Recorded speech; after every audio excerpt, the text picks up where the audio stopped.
Prêchant le royaume de Dieu et enseignant ce qui concerne le Seigneur Jésus-Christ en toute liberté et sans obstacle. Acte 28-31. Je voudrais vous faire remarquer la dernière partie de ce verset, sans obstacle, ou sans qu'aucun homme l'en empêche. La vie chrétienne peut se comparer à une course de haies ou d'obstacles. À la lecture de ces 28 chapitres du livre des Actes, il m'a semblé voir au moins 28 obstacles que nous devons franchir en tant que serviteurs de Dieu.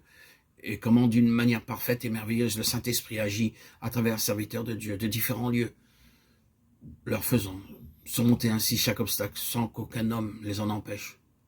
Aussi longtemps que nous serons conscients de la présence continue de Dieu dans son service, nous verrons chaque montagne s'effondrer devant lui. Notre intention maintenant est de considérer non pas tous, mais quelques obstacles placés dans les serviteurs de Dieu, et la manière dont ils ont surmonté les oppositions, voyant ainsi les montagnes s'effondrer par la grâce de Dieu. Nous commencerons avec Acte 1:10, et comme ils avaient le regard fixé vers le ciel pendant qu'ils s'en allaient, voici deux hommes vêtus de blanc leur apparurent.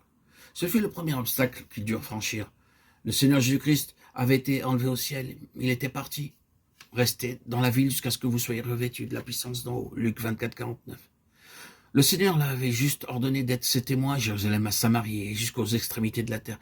Il savait que le Seigneur savait bien ce qu'il disait, mais il ne leur avait pas laissé d'instructions détaillées, aucun plan à suivre.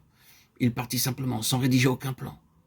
La seule chose qu'il leur avait dit de faire était d'attendre à Jérusalem que vint sur eux la puissance du Saint-Esprit. Ils étaient peu nombreux, c'était un grand problème. Mais à cela s'ajoutaient trois autres grandes montagnes qu'ils devaient vaincre. La haine de la nation juive, les dirigeants politiques romains qui les maintenaient dans l'esclavage, les Grecs et leur culture idolâtre. Lorsque nous recevons un message de Dieu ou une quelque autre charge, la première question que nous posons est « Comment commençons-nous » Nous pouvons aussi ressentir que c'est une très lourde responsabilité et que notre cas est différent. Nous aimerions par conséquent avoir une claire direction. Mais Dieu ne travaille pas ainsi. Ils étaient perturbés de ce qu'il était parti, de ce que leur Seigneur, Jésus, était parti. Il leur fut dit explicitement que le Seigneur Jésus-Christ reviendrait, et ils ne devaient que le croire et attendre. Ils devaient donc aller et attendre, comme il leur fut dit, et à l'heure de Dieu. Il leur dirait ce qu'ils auraient à faire ensuite. Ceux qui acceptèrent sa parole furent baptisés, et en ce jour-là, le nombre des disciples augmenta d'environ 3000 âmes. Acte 2-41. Nous devons tout d'abord apprendre à attendre l'heure de Dieu. Nous devons attendre patiemment, car Dieu a une heure pour chaque travail, et il œuvre à son heure. Tant que nous n'avons pas reçu les ordres de marche du Seigneur, nous ne devons pas bouger et ne pas tenir compte du commandement des hommes. Au début, la question que se posaient les disciples était la suivante. Nous sommes trop peu nombreux. Mais ici, dans le deuxième chapitre, c'est différent. Nous sommes trop nombreux. Ils affrontent maintenant le deuxième obstacle. Comment les paître, comment maintenir l'ordre et la discipline. Le verset suivant donne la réponse divine et il énonce toujours les principes directeurs par lesquels Dieu travaille. Il persévérait dans l'enseignement des apôtres, dans la communion fraternelle, dans la fraction du pain et dans les prières, au verset 42. Il persévérait dans l'enseignement des apôtres. C'était la pure parole de Dieu. C'est pour cela que nous invitons les gens à lire la parole de Dieu et non pas tant d'autres livres. Les croyants doivent se familiariser avec la parole de Dieu. Ils doivent apprendre le plan de Dieu par sa parole.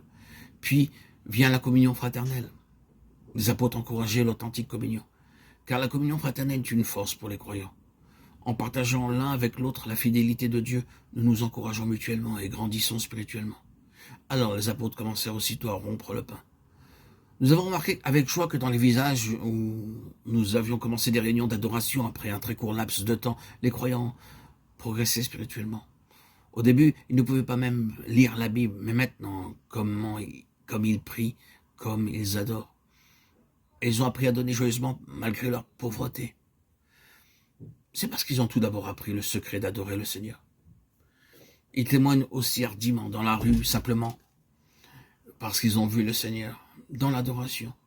D'eux-mêmes, ils ont appris à prier pour chacun et tous ensemble.